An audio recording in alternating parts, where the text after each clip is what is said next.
जब से हम इंटरनेट पे सोशल मीडिया यूज़ करने लगे तो हमारे लिए लाइफ इजी होती जा रही है। वेदर आप एक क्रिएटर हो या आप अपना बिजनेस संभालते हो सोशल मीडिया के थ्रू, तो आपके लिए बहुत सी चीज़ें आसान हो जाती है। और अगर आप डेली यूज़र भी हो तो आपके लिए आपके दोस्तों के साथ कनेक्ट करना, अपने दोस्तों से बातें करना या अपने फैमिली मेम्बर्स के साथ बातें करना भी क्यों ना हो, आपके लिए बहुत सा ईजी हो जाता है। पर इतनी सब चीज़ें आसान होने पर भी इंटरनेट का कुछ पार्ट ऐसा भी है जो हमारे लिए बहुत डेंजरस है। और हम आए ना कहीं कहानियाँ सुनते ही रहते हैं कि किसी के साथ बुरा हो जाना, किसी की प्राइवेट चीज़ें लीक होना या किसी के साथ स्कैम या फ्रॉड हो जाना, ये तो कॉमन हो चुका है आजकल इंटरनेट पे। और आज मैं जो आपको कहानी सुनाने वाला हूँ वो भी इंटरनेट के इसी चीज़ों के अराउंड रिवॉल्व करती है, इसी प्लेटफॉर्म्स के ऊपर रिवॉल्व करती है। Hello everybody, my name is faith और आज मैं एक केस स्टडी के ऊपर बात करूँगा revolving around boys locker room.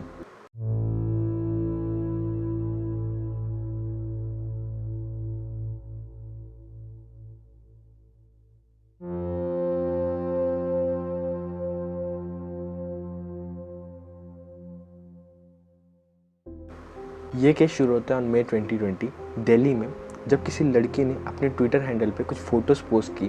To be more specific, कुछ स्क्रीनशॉट पोस्ट किए रिगार्डिंग अ ग्रुप चैट जहाँ पे कुछ लड़के कुछ लड़कियों के बारे में वैसे ऐसी बातें कर रहे थे अबाउट हैरेसिंग दैम, उनके ऊपर बॉडी शेम करना या उन्हें बुली करना। ये ग्रुप के सारे लड़के माइनर्स थे और दिल्ली के सबसे बड़े रेप्यूटेड स्कूल्स में पढ़ते थे। तो इसी वजह से ये हरकतें किसी ने भी एक्सपेक्ट नहीं की होगी।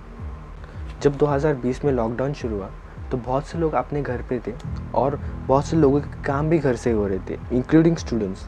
एंड मोस्ट ऑफ द बच्चे अपने मोबाइल पे ही लगे रहते थे दिन भर, और पेरेंट्स भी कुछ कह नहीं सकते थे क्योंकि बच्चों के क्लासेस भी ऑनलाइन हुआ करते थे और उसके बाद उनके पास करने के लिए भी कुछ होता नहीं था। तो बच्चे ऑलमोस्ट अपने दोस्तों से कनेक्ट करने के लिए online chatting apps, social media apps और मेनी अदर वेज से कनेक्टेड रहते थे। कुछ लोगों ने अपने फ्रेंड सर्कल्स को ऑनलाइन रखने के लिए ग्रुप्स भी बनाए थे और उनसे कम्युनिकेट करने के लिए, उनके साथ चीज़ें शेयर करने के लिए। तो इसी तरह एक और भी ग्रुप चैट बना था जिसका नाम था बॉयज़ लॉकर रूम। शुरू में जिन ग्रुप्स की स्क्रीनशॉट लीक होने की मैं बातें कर रहा था वो यही ग्रुप था।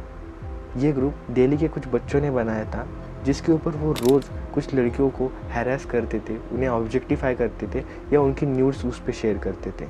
ये चीज़ें उन बच्चों के लिए छोटी थी और कॉमन भी हो चुकी थी। उनको ये चीज़ें करने में किसी का डर नहीं था एंड डोंट नो व्हाई उन्हें ये चीज़ का रिग्रेट भी नहीं था। इस ग्रुप में लड़कों के साथ कुछ लड़कियां भी थी जो ये चीज़ें करती थी, बट एट सम पॉइंट किसी लड़की को ये लगा कि ये सब गलत है और उसे स्टैंड लेना चाहिए। तो उसी ने ग्रुप के चैट के स्क्रीनशॉट्स लिए एंड इंटरनेट पे पोस्ट कर दिए। बट देखा जाए तो ये चीज़ें इंटरनेट पर तो होती ही रहती है, या मैं कहूँ रोज़ ही होती रहती है। पर फिर भी इन सब के अलावा बॉयज़ लॉकर रूम को बहुत अटेंशन मिली, बहुत लोगों ने उसे फॉरवर्ड किया, बहुत लोगों ने उसे स्प्रेड करना शुरू किया और धीरे धीरे ये बात न्यूज़ तक भी पहुँच गई। न्यूज़ चैनल्स ने ये बातें कवर करना शुरू किया अपने चैनल्स पे एज अ हॉट टॉपिक। जैसे ये बात ज़्यादा वायरल होने लगी तो ग्रुप के मेंबर्स को पता चली, तो उन्होंने पहली चीज़ जो की, उन्होंने अपना ग्रुप डिलीट किया एंड फिर उन्होंने फिर से एक नया ग्रुप बनाया under the name of boys locker room 2.0।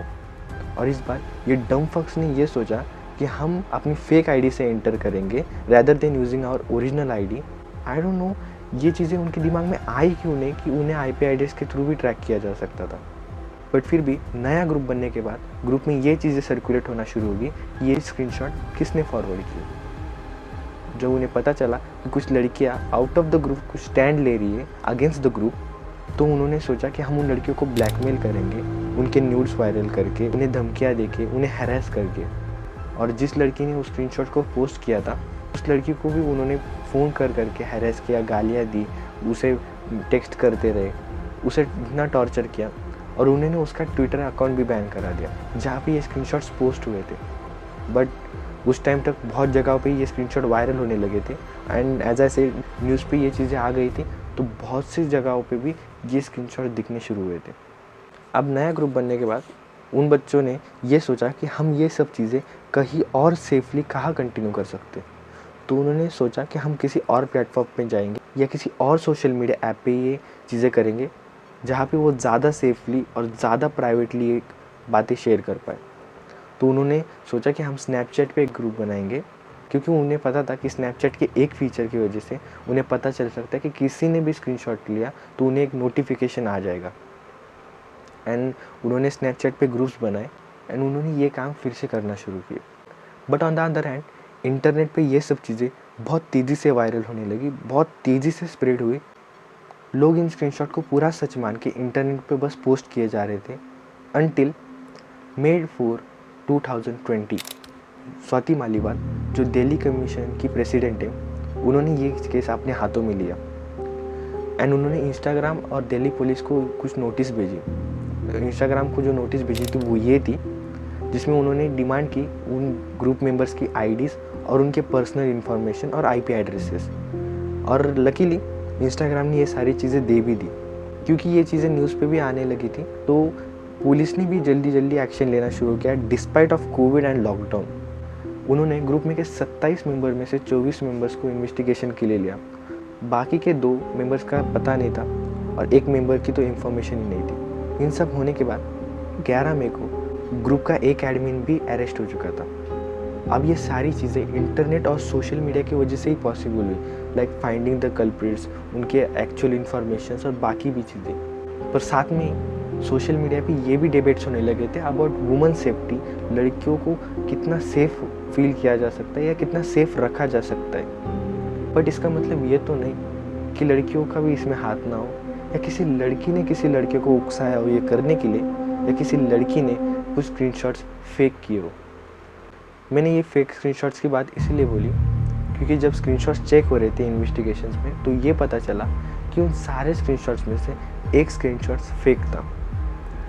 To be more specific, वो स्क्रीनशॉट किसी स्नैपचैट की टेक्सटिंग का था, जहाँ पे 2 लड़के आपस में बात कर रहे थे about rapping a girl. But बाद में और इन्वेस्टिगेशन और चेकिंग के बाद ये पता चला कि जो लड़का दूसरे लड़के को रेप करने के लिए उकसा रहा था, वो तो एक फेक आईडी थी किसी लड़के की under the name of Siddharth. कोई ये क्यों करेगा इसका कुछ आइडिया नहीं था, बट फिर भी दिमाग में तो फर्स्ट सवाल यही आया कि ये लड़की ने ही क्यों किया। कोई ऐसा क्यों चाहेगा कि वो खुद का ही रेप करा ले। इन सवालों के जवाब ढूंढने के लिए पुलिस उस लड़की के पास गई और उससे भी यही सवाल किए एंड इन रिटर्न उसने आंसर में ये कहा कि मैंने सिर्फ ये चीज़ें लड़के को टेस्ट करने के लिए देखी थी। स्लाइटेस्ट थॉट उसके दिमाग में ये नहीं आया कि अगर वो लड़का उसके साथ कुछ गलत कर भी देता तो उसकी कीमत उसे क्या चुकानी पड़ती। बट फिर भी पुलिस वालों ने उसके अगेंस्ट कुछ एक्शन नहीं लिया, सेइंग कि ये सब एक सिली एक्ट है और वो माइनर थी, इसीलिए उसे जेल में भी नहीं रखा जा सकता था। जब ये चीज़ें बाहर आने लगी कि किसी लड़की ने कुछ स्क्रीनशॉट्स फेक किए थे, तो बॉयज़ लॉकर रूम के लड़कों को भी लगा कि अभी उनके एस्केप करने के लिए एक नया रास्ता मिल चुका है। तो उन्होंने ये बहाने देना शुरू किए कि ये अकाउंट्स हमारे नहीं थे, किसी लड़की ने चलाए थे या कोई हमारे अकाउंट्स फेक करके चला रहा था। बट लेटर ऑन जब पुलिस ने ये चीज़ें फाइंड आउट की कि ये अकाउंट्स किसके और इनके ओनर्स एक्चुअल कौन है, जिन लोगों को उन्होंने अरेस्ट किया था वही अकाउंट्स के एक्चुअल ओनर थे और उस फेक स्क्रीनशॉट का और इस ग्रुप चैट का कोई कनेक्शन नहीं था। जब बॉयज़ लॉकर रूम के लड़कों को अरेस्ट किया जा रहा था और उनकी न्यूज़ बाहर आ रही थी, on the other hand internet पे #MeToo करके एक हैशटैग ट्रेंड वायरल हो रहा था। इस हैशटैग के हेल्प से कुछ लड़कियों ने अपने पास्ट में हुए कहानियाँ बताई जहाँ पे उनके साथ कुछ हैरेसमेंट हुई या उनके साथ कुछ गलत हुआ था और वो कुछ चीज़ों की वजह से बता नहीं पाई। ड्यू टू दिस ये इंसिडेंट के बाद उनके अंदर ये हिम्मत आई कि हम ये बाहर बताएं, इंटरनेट के सामने ये चीज़ें लाएं। एंड थ्रू दिस मूवमेंट बहुत सी लोगों की कहानियाँ सामने आई, बहुत से लोगों को सज़ाएं मिली और बहुत से लोगों को सपोर्ट भी मिला फॉर दिस डेयरिंग एक्ट। इन सब कहानियों में से एक और लड़की की कहानी बाहर आई। भवलीन ने 2 इंस्टाग्राम स्टोरीज़ के थ्रू अपनी कहानी बताई। भवलीन ने बताया कि वो कैसे मानव से ऑनलाइन मिली, उनकी बातें हुई और उसे ये मालूम पड़ा कि भवलीन और मानव एक ही स्कूल में पढ़ते थे, जो था हेरिटेज स्कूल गुड़गांव में। धीरे धीरे बातें होने पर भवलीन ने ये कहा, मानव उसे कन्विंस करता रहा मिलने के लिए। भवलीन के बहुत बार मना करने के बाद भी एट द एंड भवलीन ने सोचा कि मानव से मिल ही लेती हूँ। जब वो दोनों मिले तो भवलीन ने कहा कि मानव ने उसके साथ ज़बरदस्ती करने की कोशिश की, बेसमेंट में ले जाके। भवलीन ने यह कहानी शेयर तो कर दी, बट उसके पास इन सब चीज़ों का प्रूफ नहीं था, ना ही कोई एविडेंस था। बट देखा जाए तो उसके पास झूठ बोलने के लिए कोई वजह भी नहीं थी। जब होली ने ये स्टोरी इंटरनेट पे शेयर की तो उसे बहुत सा सपोर्ट मिला और बहुत से लोगों तक ये स्टोरीज गई। धीरे धीरे मानव को हेट मिलने लगी, मानव को थ्रेट कॉल्स आई, टेक्स्ट के थ्रू धमकियाँ मिलने लगी और मानव के दोस्तों ने भी उसके साथ कनेक्शन तोड़ दी। भवलिन की फैमिली ने मानव की फैमिली के साथ कांटेक्ट किया और उसी वजह से मानव के ऊपर प्रेशर बनना शुरू हुआ। मानव हर बार ये समझाता रहा कि भवलिन ने शायद से किसी और को मानव से मिसअंडरस्टूड कर दिया होगा, बट शायद से मानव ये बात अपनी ठीक से समझा नहीं पाया और उस पर और प्रेशर बढ़ता गया। और इसी प्रेशर के चलते मानव ने अपनी बिल्डिंग के टेरेस से कूद के अपनी जान दे दी।